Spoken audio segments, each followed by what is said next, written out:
check one, check two, check one.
Thank you. We'll be getting started in just a minute.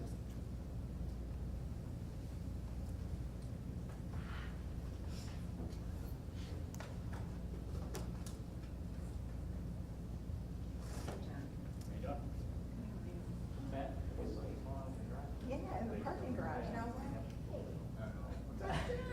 And then I wasn't sure, In there for a short time, like, actually. you know, recognized, and I was like, Yeah. I think there's some weird woman waiting there. I'm like. Well, the first part might be true, but. Okay. Yeah, we were just, I think I was with my wife, and we were down there just for a minute. Because sometimes I park there, but I got some shorts, like, park there, so it's not all free. Right, So- right. But otherwise, we have parking underneath the base and like, so, very nice, which is good.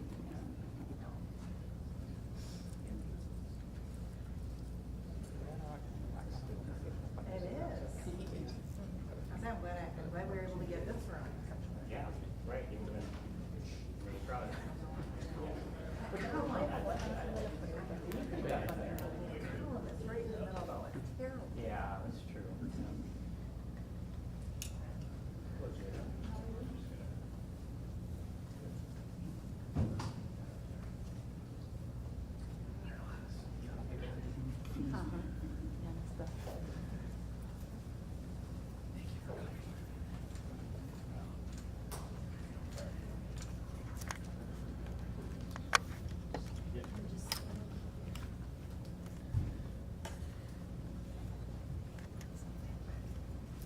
Hey, thanks for coming, everybody. I really appreciate it. And I think it goes without saying, but crime doesn't stop at the borders of the cities of Grand Rapids. So I especially want to thank my partners in law enforcement here today, Sheriff Michelle Joy Young, First Lieutenant and Commander of the Grand Rapids Michigan State Police Post, Matt Williams, and Chief of the Walker Police Department, Keith Mankel. I really appreciate you guys being here with me.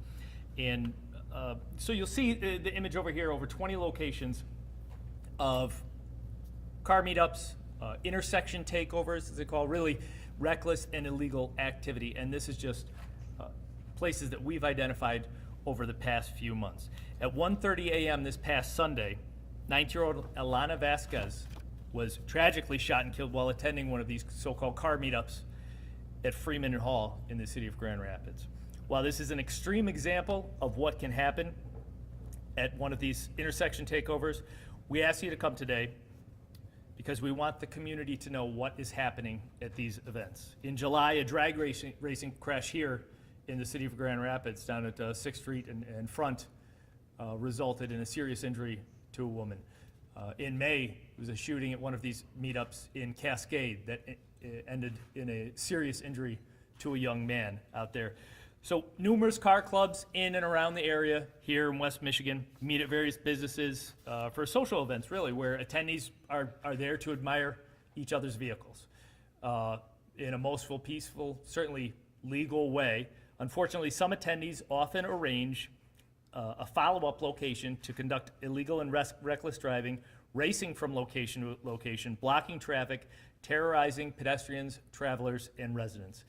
And I'll tell you, you don't need me to tell you this, but it doesn't take much searching on social media to see really nationwide the tragic events that have occurred at some of these intersection meetups, where there's individuals literally being run over by vehicles, or in a situation such as this, where an individual was tragically shot and killed.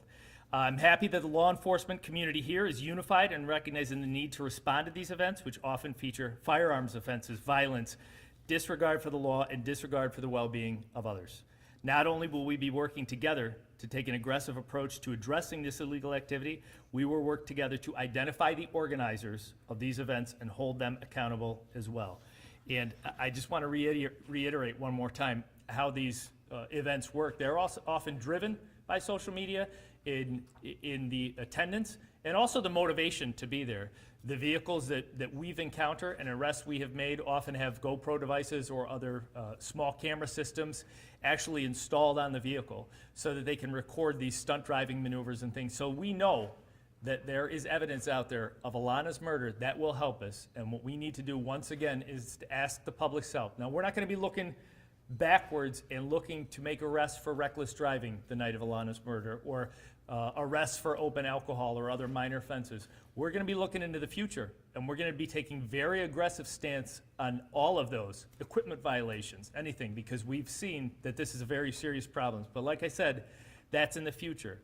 I want individuals to know who were there the night that Alana, 19-year-old Alana, was killed, that they can come forward, whether it be through the police department, anonymously, through Silent Observer, provide that information. I think Alana's memory and justice and closure for her family are more important than small violations. So please come forward and feel comfortable doing so. It's the right thing to do.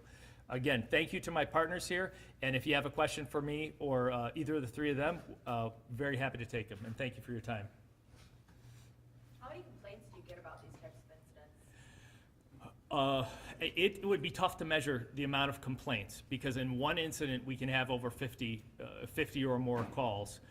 There was a recent one up by Huff Park, which is near the neighborhood where I live. And not only did we probably get 50 calls to our 911 center, but then we got dozens of emails, complaints on social media. I actually was present for that. I responded. By the time I got there, the vehicles were clearing out. And what I saw firsthand was maybe 50 to 100 cars. And I saw literally people had set up lawn chairs close to where the vehicles were doing burnout, so close that just a slight move by the driver could have resulted in deadly consequences. So the fact that people are so comfortable with this extremely illegal and extremely dangerous behavior. Now, I want to point out another thing. Friday, the day before this murder happened, many of the same members of this group had done a meetup very close to the location where Alana was killed. Officers came up with a plan. They responded there. They made 2 arrests. They impounded 2 vehicles. I watched the body-worn camera from one of the arrests, and the driver of the vehicle said to the officer, "Why are you picking on us? We're not doing anything wrong." That driver had a fully loaded semi-automatic handgun on the back seat of their car. I don't know why you're going to a car show with a fully loaded semi-automatic handgun on the back seat of your car. It was illegally possessed too. Obviously, that individual was charged with a felony. But this is more than kids doing burnouts. It's more than kids showing off their car. This is behavior which, unfortunately, in the city of Grand Rapids now, as of Sunday, has resulted in the murder of a 19-year-old girl. Absolutely inexcusable. Yes, sir. Yeah, Chief James Gemmell, do you have any further information or getting any progress in terms of whether you might have a suspect at least in mind, and also whether this was a targeted attack or random? James, unfortunately, I'm not at the point where I can share too many more specifics than what we already have with that specific murder investigation, because it is still in its infancy. I can tell you myself, I was out there on the scene. I know the investigative team has been working tirelessly, not gotten quite enough sleep, so we are on it. We are doing everything that should be done, but there's a lot of facts we're not prepared yet to share with the public, so I'm just not to that point yet, but I appreciate the question. Yes, sir. Have you been seeing these meetups grow, and have you been seeing an increase in illegal activity as these continue? Absolutely. So I think really following COVID, there was a lot of, as we all experienced, there were so many changes in the world as far as social things to do out there. And what we saw at the time, I was still working in another jurisdiction in Chicago at the other side of the lake, and that's when we really saw them start popping up. And so since 2020 or so, they've really increased. And, I think it's time. We've moved so far past the pandemic. We've dealt with a lot of lax enforcement of traffic laws following the pandemic, has really changed the culture of a lot of our drivers, and we've seen as a law enforcement community the need to get back to the point where people don't feel comfortable going out on a Sunday night, parking a group of cars in a four-way intersection and completely blocking it, so that people who are literally trying to go to work, trying to go home. I've heard stories from families. The family is trapped in the car. They have nowhere to go, and these vehicles are conducting extremely dangerous maneuvers in front of them. Throw on top of that the fact that we often see that these individuals drive around armed and clearly willing to use violence and deadly force. It's something that we need to address, and we need to say, hey, we need to get back to this level of normalcy and respect for each other and respect for human life. Yes, sir. Have you, maybe you have to adapt how you approach policing at all the social media aspects, like, for instance, groups meeting on the Blue Bridge and the thousands of numbers. Is there any way of preempting, of looking at social media, trying to stop these things before they happen? We have, and a great example, like you mentioned, the Blue Bridge, and we said this is motorcycles. You can see motorcycle and car meetups. Now this was more of a car meetup, but anybody that's been around, we've had those conversations, the complaints about the Groms downtown, the motorcycles, and we've taken enforcement action. We've been out making those arrests, but what we've also done is tried to identify through social media who these organizers are. And I myself hand-delivered a cease and desist letter to one of these organizers who was on a regular basis bringing hundreds, if not thousands, of motorcycles downtown. And I had a heart-to-heart with him, and I said, you might not be put in handcuffs today, but I guarantee if you block the entrance to Helen DeVos Memorial Hospital, Children's Hospital, one more time, I will make sure that I find a reason to put handcuffs on you, and the city's gonna make sure that if we have cause to sue you civilly, we're gonna take you to court. We're gonna do whatever we can, which is why I think it's important that I point out, we are going to be taking a look at who's organizing these things, because it does not happen organically. There are individuals who are getting on social media and saying, meet at this location, and they know what's gonna happen, and we're long past time that they can say, I just wanted my friends to meet up. I didn't know that they were gonna conduct this illegal activity. You know what's gonna happen, so there need to be consequences. Looks like a fair percentage of them are in the Roosevelt Parks neighborhood and along that corridor there. We have seen some of the same locations used multiple times as well. Like I said, at this where Alana was murdered at Freeman and Hall, they have used that previously as well. So there's a lot of, some of the malls in the area that have large parking lots they'll use. So we do see a lot of the repeat areas. Byron. My question's for Chief Mankel. Can you talk a bit about what you've seen in the city of Walker, and has any of this happened on Alpine Avenue? Yeah, so we still see this in Can you get Walker. by the mic there? Oh, sorry. Sorry. Yeah, we still see this type of activity in Walker. Like Chief said, when they meet up at a location, they'll take off and drive to these other locations. We just had 200 vehicles come up Wilson the other day and take over Standale. So it's not just Grand Rapids. The map shows that right now, but it's happening everywhere. It happens in Walker, and we get hundreds of calls on this in Walker even. So it's not a Grand Rapids issue. It's a society problem that we're dealing with right now. And can you also talk about how this is just, and anyone really talks about how this puts innocent drivers at risk that really might not have anything to do with this? Well, every driver out there gets wrapped up in this, like Chief was saying. You might be just driving down a road, and next thing you know, you got 200 cars around you. They're total disregard for traffic lights. They blow traffic lights. They do wheelies on motorcycles. It's unlimited. So anybody driving the road, they're putting those people at risk. Are you typically, any of you, are you typically seeing more younger generations participating in these? Is it more of kind of a mixed demographic participating in these? So everybody's young to me, right? But yes, we definitely see a trend with people kind of the 15 to 20, early 20s age groups that are more highly participating in these. And I'm actually going to loop some other incidents in. We've had problems in recreational areas after dark, after they're supposed to be closed, people coming in and taking over those. So it really is a crime of opportunity, if you will. Anywhere that they've been left unattended for a period of time, they take advantage of it and defy the law. They are defying the parameters that have been put in place for people's safety. So anytime somebody is acting outside the law, they're refusing to obey what we've all agreed to as law and order, it puts everybody at risk because of who that attracts, who's going to be there, and then the jeopardy that a young person who thinks they're coming to a car race are now in the middle of a gunfight. And we've seen that a few different times. They're in the middle of a gunfight and don't have the tools to even get away in many of these situations because they've ridden with somebody and those somebodies take off when there's a problem. So it's very serious. And I think if I could point to one thing that we really do need to engage the community in is helping us to monitor the plans to have these events. Parents, young people, those who are just aware that these events are happening, they need to engage us and allow us to step in and help protect our communities because we're not going to be able to do it alone. It's not something we can monitor everywhere. It's not even feasible for us to be everywhere.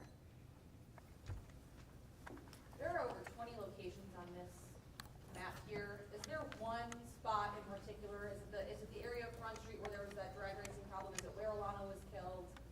No, and unfortunately you can see, and I think that was kind of the point of why I wanted to show how big of a problem this is, and we've seen it in Muskegon County and Ottawa County as well. It's and it's not just regional. You'll see across the country, especially in large cities, that they've had these issues. But we can't point to a specific location. This weekend we had it, twice at the same spot in a row. Next weekend it could be two completely different spots. And I think a lot of that is the organizers responding to police intervention. They'll see, okay, this area has kind of heated up with the police, they're paying attention, so we're gonna move all across the city, and they get that message out, and that's where they end up. Are they meeting on private parking lots? It's a mix. So sometimes they will literally block intersection of a public road, and then other times they'll be at a mall parking lot. They will be at a closed business or a vacant lot, but it's different every single time. Have you spoken to Alana's family, and if so, can you just talk about, the justice they're looking for here?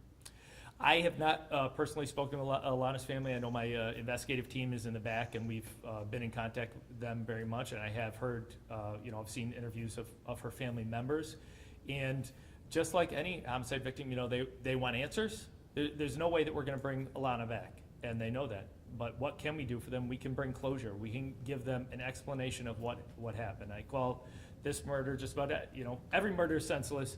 This one is so much more so because it does not make any sense at all that this 19-year-old woman is doing nothing wrong except attending one of these events, which there's nothing wrong with that, and that's part of the message that we're sending here to spread the word that these are not peaceful, these are not safe to attend, but there's no telling what, Alana probably thought she was just gonna go to a meetup with some friends and to look at some cars. I know she had just recently purchased her first car. And I think her family deserves closure. They deserve to know what happened. And even if the person who pulled the trigger is too cowardly to come forward and take responsibility for what they did, there are dozens, there may be 100 people who have evidence that need to not be cowardly, that do the right thing, come forward. Like I said, you can come forward to the police department, you can come forward anonymously to Silent Observer. But there are individuals that we are confident have more information than we have gotten so far, and we're really hoping for her memory, for the closure that answers will bring to her family, that small comfort. I think it's important that people need to come forward with that information. Is there a specific type of car that people are driving, that people who've been riding around, they see 5 of them in a row? There is quite a mix, and you'll see in these, depending on what sort of activities taking place, there's certain cars that they use a lot for drifting, there's certain cars that they use for drag racing, there's the Groms and motorcycles that they use for different off-road things. So really, you're not quite gonna know until you see the actual illegal behavior taking place. the burnouts, the riding on, off onto the sidewalk and things like that, you may not even know what's taking place until the illegal activity starts. Yeah. Sir? Chief, at the beginning of the press conference, you said something about you're gonna be going forward, and then I'm looking back. Right. Or looking into who was involved in that, the murder. Is there a reason for that? Yeah, so, and I need to be clear that we are absolutely 100% looking to see who is involved in this murder, and I'm confident that we're going to be able to find that out. What I want to let the public know who was there, and we know that there were probably 50 to 100 vehicles there, so we're talking 100, 150, maybe more people there. Those individuals, many times during these incidents, we will see multiple people holding their cell phone up or with other cameras, even better quality cameras. We are confident that there are people there with video from that night. And we want those individuals to know that if you have video of that night, we would like to see it. What we're not concerned about is, someone coming forward and worried that the police are gonna find out that I was doing burnouts with my car. The police are gonna find out that I had open alcohol. The police are gonna find out a minor crime. I'm not looking backwards on that, but I'll tell you, I'm gonna do everything I can in my power, and I know my team is doing it actively to bring justice for Alana. Chief, you talked about equipment violations. That's what are you gonna be trying to get these people on like minor violations? I'm not talking about people involved in the homicide, but, Where it comes to it, hit yeah. in the pocketbook or? Oh, absolutely. I'll tell you, absolutely, that's right. That's not the only thing we're gonna be doing. Reckless driving, we can impound your car for that. The unregistered vehicles, impound your car. We'll oftentimes get individuals that will flee and elude the police as they come. We're gonna try and disable those vehicles. We're gonna try and apprehend those people. We're gonna try and identify the people every way that we can. And if it comes down to us writing headlight tickets for these vehicles that are there, to hit them in a pocketbook or a broken taillight or turn signal, absolutely. We're gonna be doing everything we can. So don't expect to be able to attend one of these events and take part in one of these events and not have very strict scrutiny from the Grand Rapids Police Department and obviously really everybody in the county here that's on board. I want to thank you guys for taking the time to talk. It means a lot. I appreciate it very much. Thanks.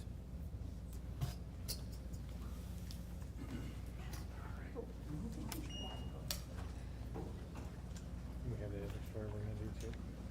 We've got going. Yeah. Burners here.